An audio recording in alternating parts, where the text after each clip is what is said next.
गृह त्याग। तो इसमें हमने 25 श्लोक आज कर लिए हैं, आज 26 श्लोक है। गत स्वार्थम इमं देहं विरक्तो मुक्त बंधनः अविज्ञात गतिर्जाहत सवै धीर उदाहृता। गत स्वार्थम इमं देहं विरक्तो मुक्त बंधना अविज्ञात गतिर्ज्ञात सवै धीर उदाहृतः। गत स्वार्थम इमं देहं विरक्तो मुक्त बंधनः अविज्ञात गतिर्जह्यात् सवै धीर उदाहृतः। गत स्वार्थम इमं देहं विरक्तो मुक्त बंधना अविज्ञात गतिर्जह्यात् सवै धीर उदाहृतः। रिपीट कीजिए आप लोग। हरे कृष्णा। अनुराग प्रभु is not present.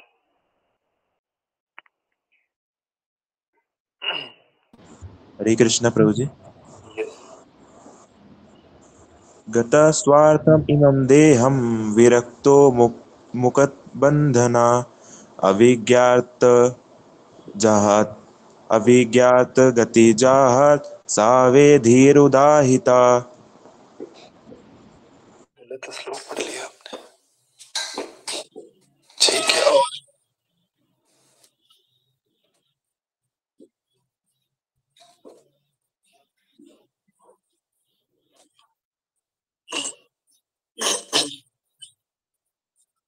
Hari Hari कोई बात नहीं।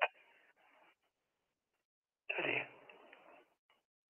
तो हमने एक श्लोक छोड़ दिया। श्लोक संख्या 25 हमने छोड़ दिया। 25 इस प्रकार से है। तस्यापि तव देहोऽयं कृपणस्य जिजीविषो परेत्य अन्निच्छतो जीर्णो जरया वाससि इव। तस्यापि तव देहोऽयं कृपणस्य जिजीविषो परेत्य निच्छतो जीर्णो जरया वाससि इव। तो इसका इस प्रकार से अनुवाद है। मरने हेतु आपकी अनिच्छा होने तथा आत्मसम्मान की बलि देकर जीवित रहने की आपकी इच्छा होने पर भी आपका ये कृपण शरीर निश्चय ही क्षीण होगा और पुराने वस्त्रों की तरह नष्ट हो जाएगा। तो प्रभुपाद कह रहे हैं यहाँ पर कि जो दुर्योधन महाराज, धृतराष्ट्र महाराज हैं, हमने कल सुना था कि जिन लोगों को आपने अग्नि से जलाने की कोशिश करी, जिन लोगों को आपने विष देकर मारना चाहा, और उन्हीं लोगों के दान पर आप जीवित रह रहे हो। उन्हीं लोगों का आपने राज्य छीन लिया था, उन्हीं लोगों का आपने धन भी छीन लिया था, और उन लोगों की पत्नी को आपने भरी सभा में अपमानित करने का प्रयास किया था। तो उन्हीं लोगों की दिए हुए जूठन पे अब आप आश्रित हो, उन लोगों की जूठन खा रहे हो आप। तो ऐसा विदुर महाराज इसी बात में आगे कह रहे हैं कि मरने के लिए आपकी अनिच्छा होने पर भी तथा आत्मसम्मान की बलि देकर जीवित रहने की आपकी इच्छा होने पर भी आपका ये कृपण शरीर निश्चय ही एक दिन क्षीण होगा और पुराने वस्त्र की तरह नष्ट हो जाएगा। भले ही आपकी प्रबल इच्छा है, भले ही आप जीना चाहते हो, मरना नहीं चाहते हो, लेकिन आपकी इच्छा नहीं चलेगी। आप कितना भी प्रयास क्यों ना कर लो, आप कुत्ते की तरह, घरेलू कुत्ते की तरह इनसे मांग मांग करके खा लो, लेकिन आपको इस शरीर को एक दिन निश्चित रूप से छोड़ना ही छोड़ना होगा। और जैसे हम पुराने वस्त्र को फेंक देते हैं, पुराना वस्त्र जब खराब हो जाता है, तो उसी प्रकार से ये शरीर भी आपका अवश्य रूप से नष्ट हो जाएगा। इसमें रंच मात्र भी संदेह नहीं है, संशय नहीं है। तो तात्पर्य भाई अर्चनीय वंदनीय प्रातः स्मरणीय जगत गुरु शिल प्रभुपाद जी द्वारा, शिल प्रभुपाद की जय। तो प्रभुपाद करें कृपणस्य जी जीवसो। ये शब्द बहुत महत्वपूर्ण है। मनुष्यों के दो वर्ग होते हैं, एक कृपण कहलाते हैं और दूसरे ब्राह्मण कहलाते हैं। एक कृपण कहलाते हैं और दूसरे ब्राह्मण कहलाते हैं। तो कृपण अर्थात कंजूस। कृपण का जो सीधे सीधे अर्थ है, कृपण मतलब होता है कंजूस। तो कंजूस अपने भौतिक शरीर का कोई मूल्यांकन नहीं करता, किंतु जो ब्राह्मण होता है वो अपने तथा अपने भौतिक शरीर का पूरा पूरा मूल्यांकन करता है। कृपण अपने शरीर का गलत मूल्यांकन करने के कारण इंद्रिय तृप्ति का पूरी ताकत से भोग करना चाहता है और बुढ़ापे में दवाइयों के उपचार से या अन्य किसी से जवान बनना चाहता है। तो शरीर का मूल्यांकन का क्या मतलब है? शरीर के मूल्यांकन का मतलब है कि हमारा शरीर एक दिन छूट जाएगा, हमारा बुढ़ापा, बीमारियां, जन्म, मृत्यु, ये सब तरह की समस्याओं को जो समझता है उसको ब्राह्मण बोलते हैं। जो इस तरह की समस्याओं को नहीं समझता है और जवान बनना चाहता है, वास्तव में भोग करना चाहता है, जो चीज पॉसिबल नहीं है उस चीज को भी भोग करना चाहता है, तो उसको बोलते हैं कृपण। तो महाराज धृतराष्ट्र को यहाँ पर कृपण कहा गया। क्यों? क्योंकि वो अपने शरीर का कोई मूल्यांकन किए बिना येन केन प्रकारेण जीवित रहना चाहते हैं। महात्मा विदुर उसकी आंखें खोलना चाह रहे हैं कि वो निश्चित अवधि से अधिक काल तक जीवित नहीं रह सकता है और अब उसे मरने के लिए तैयार रहना चाहिए, क्योंकि मृत्यु अवश्यंभावी है। तो उसे जीवित रहने हेतु ऐसी अपमानजनक स्थिति क्यों स्वीकार करनी चाहिए? क्योंकि मरना तो वास्तव में है ही, तो फिर हम ऐसी अपमानजनक स्थिति में क्यों रहे, है कि नहीं? तो इसीलिए अच्छी बात तो यह है कि मृत्यु का संकट होते हुए भी सत्य की राह पर चलना चाहिए। ये मनुष्य जीवन भौतिक अस्तित्व के सारे दुखों को समाप्त करने के लिए मिला है और जीवन को इस प्रकार नियमित बनाना चाहिए कि वांछित लक्ष्य प्राप्त हो सके। हम लोगों को डिसिप्लिन में रहना चाहिए, हम लोगों को व्यवस्थित रहना चाहिए, इस प्रकार व्यवस्थित रहना चाहिए कि हमारे जीवन का लक्ष्य हमें आसानी से प्राप्त हो सके। हमें अपने लक्ष्य को हर समय याद रखना चाहिए। तो लक्ष्य को याद रखते हुए जब हम डिसिप्लिन लाइफ को जीते हैं तो अवश्य रूप से हमें एक दिन लक्ष्य की प्राप्ति होती है। लेकिन महाराज धृतराष्ट्र जीवन के प्रति गलत धारणा के कारण अपनी अर्जित शक्ति का 80% भाग पहले ही गंवा चुके थे। अतएव उन्हें कृपण जीवन के अंतिम दिनों का सदुपयोग कल्याण के लिए करना चाहिए।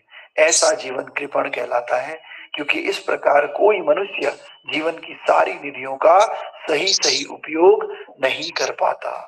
सौभाग्य से ऐसे कृपण मनुष्य की महात्मा विदुर जैसे स्वरूप सिद्ध व्यक्ति से भेंट हो जाती है और उसके उपदेश से भवसागर के अज्ञान से छुटकारा प्राप्त होता है।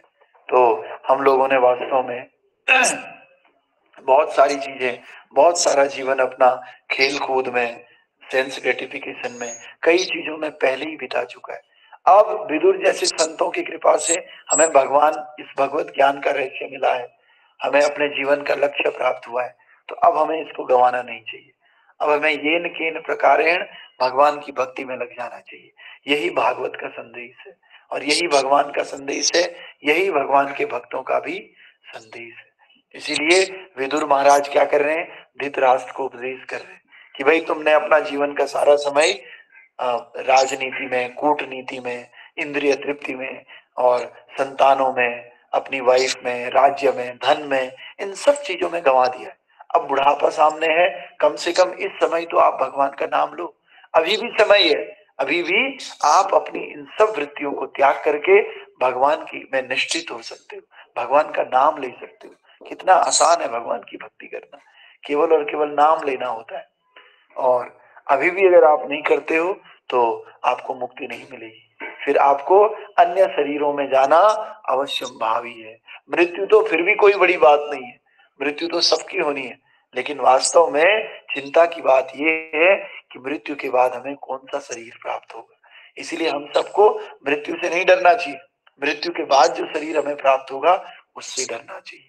तो इसलिए हमें तैयारी करनी चाहिए। तैयारी क्या करनी चाहिए कि भाई किस प्रकार से हम मृत्यु के समय हमारी कंडीशन क्या हो, क्योंकि अगर हमारी तैयारी अच्छी है तो फिर हम जब पेपर में बैठते तो खुश होके बैठते हैं कि अरे यार पेपर पीछे क्यों चले गया, मैंने तो बहुत अच्छी तैयारी की थी। लेकिन जिसने तैयारी नहीं करी रहती है वो पेपर से डरता है। तो मृत्यु से कौन डरता है? मृत्यु से वो व्यक्ति डरता है जिसने मृत्यु के लिए तैयारी नहीं की। तैयारी क्या है? जिसने भगवान का भजन नहीं किया है, तो उसे मृत्यु से डर लगता है। इसलिए संत कहते हैं जिस मरने से जग डरे मेरे मन आनंद, मरने से ही पाए पूर्ण परमानंद। जो बच्चा बहुत पढ़ने में तेज होता है वो सोचता है कब पेपर होगा, पेपर होगा तो मैं अगली कक्षा में जाऊंगा, मैं अभी 10वीं में हूँ तो मैं 11वीं, उसे पेपर का बड़ी बेसब्री से इंतजार रहता है, रिजल्ट का भी बड़ी बेसब्री से इंतजार रहता है। लेकिन जो बच्चा कमजोर होता है पढ़ाई लिखाई में, पढ़ाई लिखाई करना ही नहीं चाहता है, मेहनत ही नहीं होता है, वो बच्चा बोलता है, अरे डर जाता है सुबह सुबह, रिजल्ट कुछ दिन बाद आए तो अच्छा है, पेपर कुछ दिन पीछे शिफ्ट हो जाए तो अच्छा है, क्योंकि he is not doing preparation according to the exam. Like that जो संत होते हैं, संत हर समय मृत्यु की तैयारी करते हैं। मृत्यु की तैयारी करने मतलब उन्हें पता है मृत्यु आनी ही आनी, तो इसलिए उस मृत्यु के लिए भक्ति करते हैं, तैयार रहते हैं। इसलिए जब मृत्यु आती है तो उनको डर नहीं लगता, क्योंकि उन्हें पता है मृत्यु के बाद उन्हें भगवान के धाम ही जाना है। लेकिन जिस व्यक्ति को पता ही नहीं है मृत्यु के बाद कहाँ जाना है, तो वो व्यक्ति डरता है। इसीलिए अगर हम अपना कल्याण चाहते हैं तो हमें क्या करना चाहिए? दो बातन को भूल मत, जो चाहत कल्याण, नारायण एक मौत को, दूजे श्री भगवान। अगर हम अपना कल्याण चाहते हैं तो हमें दो बातों को नहीं भूलना है, एक भगवान श्री कृष्ण को, भगवान नारायण को, और दूसरा मौत को नहीं भूलना चाहिए। ये दो बातें ही वास्तव में सत्य हैं, बाकी दुनिया में सब चीज टेम्पररी है। परमानेंट चीजें केवल दो ही हैं, एक मृत्यु और दूसरे भगवान। तो ग्रंथराज श्रीमद् भागवत महापुराण की जय, शील प्रभुपाद गुरु महाराज की जय, अनंत कोटि वैष्णव वृंद की जय, निताई गौर प्रेमानंद।